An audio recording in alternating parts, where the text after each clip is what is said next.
lahat ng mga nasabi ni Doktora, meron akong nakita na ganyan. Yung isa, ang narcissist ay yung kanyang mother. Ah, kung ano yung sabihin ng mother, yun ang batas.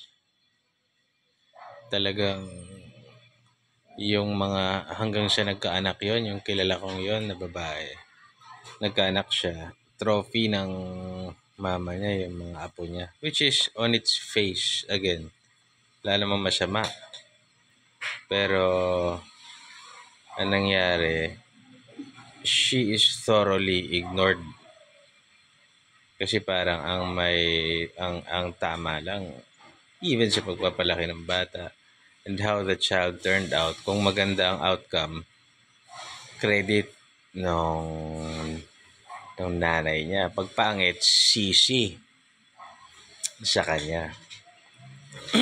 And it's so disgusting to see. It's very disgusting.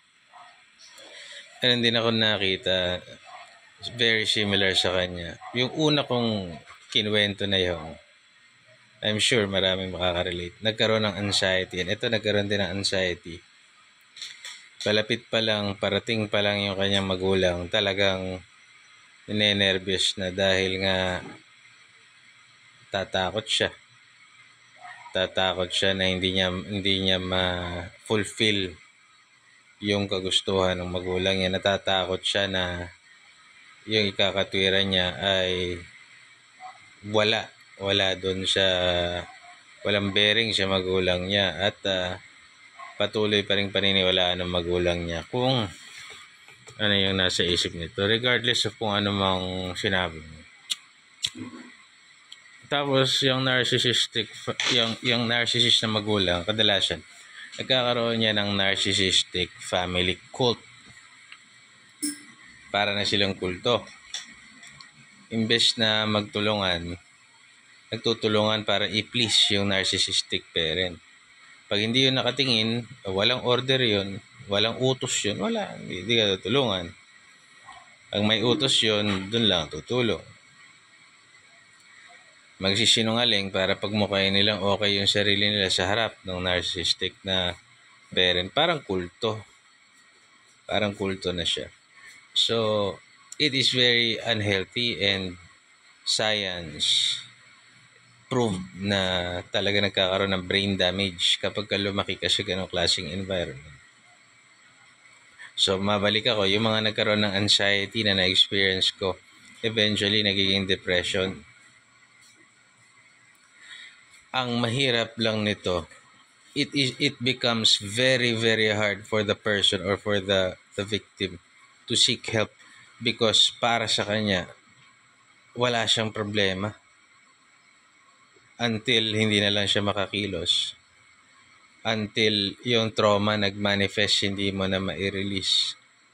Until hindi niya na nare-recognize na may problema siya sa pag-iisip. Gagastos ka ng marami, ipapacheck mo sa doktor, tapos only to find out na ang true cause niya ng problema niya ay naririto, pero hindi niya na gustong i-recognize yun. Ang hirap niya nang dalhin sa psychologist o sa eksperto para sa mga ganong klase ng... Kasi gumastos ka na eh. Gumastos na siya ng malaki. Hindi pa rin siya nasolusyonan. Kasi ang sakit niya pala sa pag-iisip na bunsod yan ng trauma at ng psychological torture na pinagdaanan niya mula bata siya hanggang sa siya'y tumanda. And there will be no remorse. Ang sasabihin nung magulang, mahina kasi ito. Mahina. Weak. O dili naman kaya gastos lang eh. Gastos lang yan. Subukan mo magsipag. Yan sasabihin. Although, tama naman din. Kaya lang, ikaw yung cause. Tapos sasabihin mo ng ganun. Hindi niya na nga kayang gawin yun nang walang help. Kailangan na ng professional help. So, it's very important for us to recognize our situations.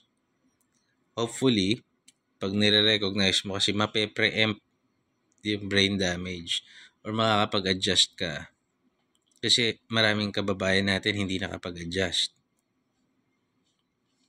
Akala mo makikita mo sila normal. Kasi kahihiyan ng pamilya yun eh. Pero itatago ng pamilyang kulto yun eh. Narcissistic family. Kung tatago nilang kahihiyan, wala silang kasalanan dun. Wala silang kasalanan. Wala silang liability dun. And the child will just suffer and suffer until mailayo siya dun o magkaroon siya ng tulong na kinakailangan niya. And oftentimes, hindi sila nakakalayo kasi hindi nga sila capable na maghanap buhay. Hindi na sila capable makisama.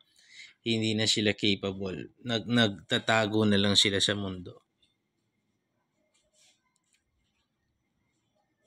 So, mahalaga yung awareness dito. God bless you.